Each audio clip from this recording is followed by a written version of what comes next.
সতর্কতা ও বিধিনিষেধ মেনে ঈদের ছুটিতে পরিচিত বন্ধু-বান্ধব, পরিবার নিয়ে ঈদের আনন্দ শুভেচ্ছা বিনিময় করতে মালিয়া, মেরিনা বিচ, শার্ক টাওয়ারে স্বল্প পরিসরে দেখা যায় প্রবাসীদের।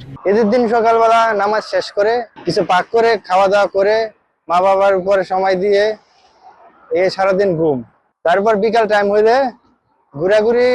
আজকে ঈদ উপলক্ষে আমরা কর্মব্যস্ততার কারণে হয়তো সব সময় তেমন ভাবে ঘোরাফেরা করতে পারি না, তো আজকে আসলাম সবাই মিলে বিচে ঘোরার জন্য।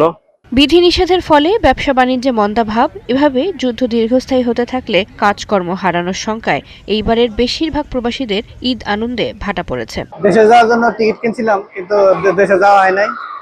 আমরা প্রবাসী যারা আটকে আছি তাদের আমাদের সরকারের কাছে একটা আবেদন, বিশেষ ফ্লাইটের ব্যবস্থা যেন করে সরকার। মন খারাপ, কি করবো, এই জন্য ঘোরার জন্য একটু মনটা ভালো করার জন্য ঘুরতে আসলাম আর কি। ঈদে আর কি ঘুরতে আসলাম আমরা এই জায়গায়। দেশে তো যাওয়া হইলো না, দেশে যাওয়া যে প্রকার ক্যান্সেল হয়ে গেছে, এই জন্য সালমিয়া উৎসুকে ঘুরতে আসলাম।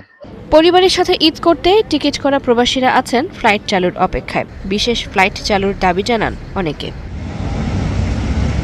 চৈতি সরোয়ার, ৭১।